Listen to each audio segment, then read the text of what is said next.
Estudando um livro aqui do pastor Aloísio, a mentoria da aceleração ministerial, para você que quer investir sua vida ministerial, eu vou ler esse capítulo para você que diz assim, ó, o poder de um suspiro. É uma leitura, tá bom?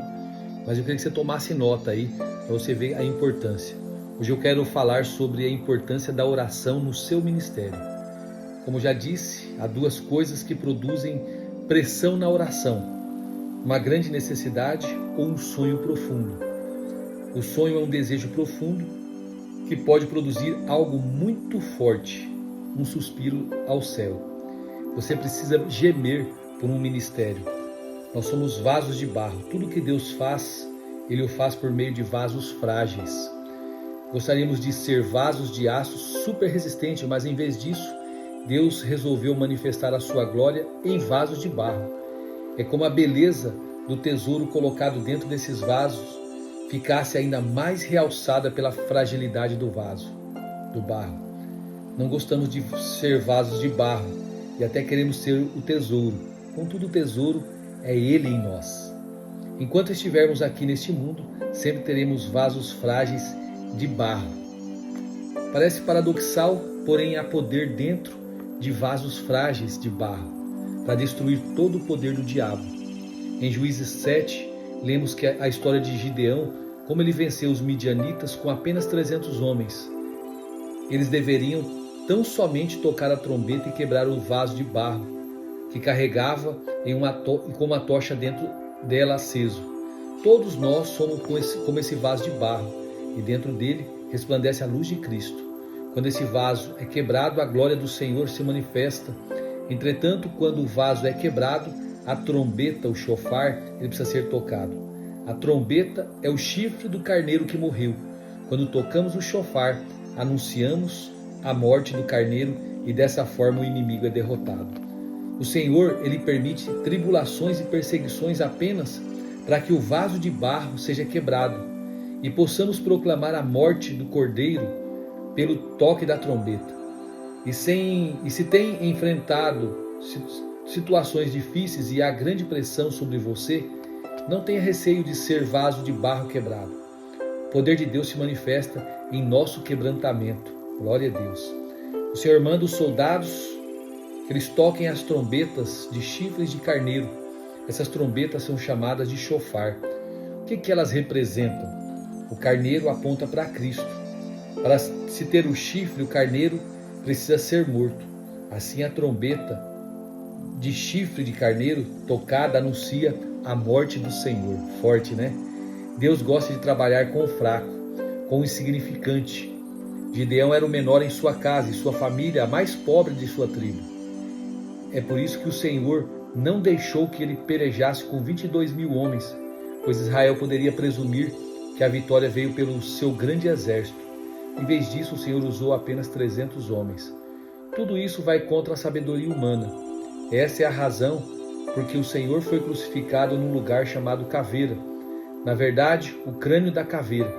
Isso é, para mostrar que a cruz é o fim de toda a inteligência humana, toda a lógica da carne. Deus ama a nossa fraqueza, porque é no meio dela que Ele pode manifestar a sua graça, o seu favor. Todavia, fraqueza aqui não é a fraqueza do pecado. Trata-se da fragilidade que é própria dos vasos de barro. Como somos vasos de barro, nem sempre temos orações grandiosas para fazer. Há dias que temos apenas um gemido em nosso coração, mas não pense que tal gemido não tenha valor diante de Deus. Lá em Êxodo 2, 23 e 24 diz assim, ó, decorridos muitos dias, morreu o rei do Egito, os filhos de Israel gemiam sob a servidão e por causa dela clamaram e o seu clamor subiu a Deus. Ouvindo Deus o seu gemido, lembrou-se da sua aliança com Abraão, com Isaque e com Jacó. O que Deus ouviu no meio do povo de Israel? O gemido, é o que diz a palavra aqui, ó. Muitas vezes, nosso clamor é apenas um gemido profundo. Ele não é uma oração perfeita ou bem articulada, mas apenas um clamor que flui da dor. Sei que existem gemidos inexprimíveis quando oramos em línguas, porém, aqui é apenas um gemido de dor. Deus ouviu o gemido e lembrou-se da aliança. Será que o nosso gemido hoje, ele faz com que Deus se lembre da sua aliança? Sei que há muitos gemidos de autopiedade e murmuração, e esses Deus não ouve. Entretanto, há gemidos genuínos de dor.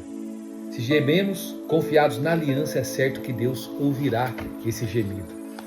Normalmente rejeitamos os gemidos porque pensamos que são um sinal de murmuração, e muitas vezes são mesmos. No entanto, eles podem também ser uma expressão profunda de oração genuína. Também não gostamos de gemidos porque pensamos que precisamos parecer fortes no tempo. Não precisamos parecer fracos diante dos homens. Todavia, diante de Deus, é a coisa mais apropriada a fazer. Há pessoas que são tão fortes e silenciosas que mesmo no meio da dor mais excruciante, não expressam nenhuma emoção. Isso é negar a própria humanidade. Deus não pode usar aqueles que vivem assim, pois o seu poder se manifesta em nossa fraqueza humana. Eu sei que se desejarmos ser fortes, que nós desejamos ser fortes, mas Deus quer que sejamos fracos, para que o seu poder se manifeste em nossa fraqueza. E é por isso que somos vasos de barro, para que a excelência do poder seja de Deus e não de nós. Deus ama quando somos fracos, porque aí a sua graça pode nos suprir completamente. Poderoso, né? Tem mais um pouquinho, vou continuar aqui. Tem mais um ponto só. Você precisa suspirar por um ministério. Há poder em um suspiro profundo de um coração sedento de Deus. Mas lamentavelmente muitos se tornaram tão fortes que no meio da dor não derramam sequer uma lágrima. Deus não pode usar uma pessoa assim. Elas perderam a essência humana de vasos de barro. Deus ama quando somos expressivos, mostrando o profundo anseio do nosso coração. E Deus, em Marcos 7,34, depois erguendo os olhos ao céu, suspirou e disse: Efatá, quer dizer, abre-te. Essa palavra efatá é estenazo, né? Essa mesma palavra é traduzida em outras partes do Novo Testamento como gemido. Assim, gemer e suspirar têm a mesma expressão. Há momentos em que precisamos olhar para o céu e liberar um profundo suspiro. Não conheço ninguém que ora pelos enfermos dessa forma, porém o Senhor o fez. O amor sempre suspira porque ele importa com a dor. Poderoso, né? Não tenha receio de suspirar clamando ao Senhor pelo milagre, mas suspire também por sua presença. O alvo do Senhor é que, antes de tudo, estejamos com Ele. Sempre pensamos que o Senhor separou os discípulos para ir pregar e expulsar demônios. No entanto, antes disso, Ele disse que deveriam estar com Ele. Na verdade, é porque haviam estado com Ele que poderiam pregar. Podemos orar em todo o tempo, se apenas aprendermos a suspirar pelo Senhor. Se pararmos por um instante e invocarmos o nome do Senhor com um suspiro profundo, isso é oração diante de Deus. Entenda que o suspiro é também um gemido diante de Deus. Há um gemido de dor, contudo há também o gemido que é o anseio de um coração que ama.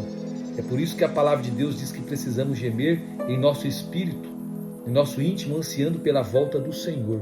Todos nós deveríamos gemer ou suspirar pela volta do Senhor. Todos. Vivemos dias tão angustiantes que gememos em nosso espírito pela volta do Senhor. Veja o gemido, que o gemido é um anseio, uma aspiração pelo céu. Há gemidos de dor, mas há gemidos de saudades e de amor. Romanos 8, 22 e 23 diz assim, porque sabemos que toda a criação, a um só tempo, geme e suporta angústias até agora. E não somente ela, mas também nós, que temos as primícias do Espírito, igualmente gememos em nosso íntimo, aguardando a adoção de filhos, a redenção do nosso corpo. Poderoso, né? É muito importante quando nós suspiramos pela presença de Deus. Você quer crescer no seu ministério? Então que você possa suspirar, você possa gemer. Apresente-se diante de Deus com isso. Pare de ficar falando palavras soltas ao vento. Comece a gemer diante do Senhor. Deus tem muita coisa para fazer em você e através de você. É tempo, sabe de quê? De você se aproximar ousadamente ao trono da graça. E você pode fazer isso agora. Poderoso, né? De vez em quando eu vou trazer aqui algumas partes desse livro que eu acho muito importante. Eu estou lendo. É a mentoria Aceleração Ministerial do pastor Aloysio. Essa mentoria foi do ano passado. De 2022. Eu comprei a coletânea. Estou aqui lendo e estudando. Eu achei importante trazer para você. Deus te abençoe e até a próxima.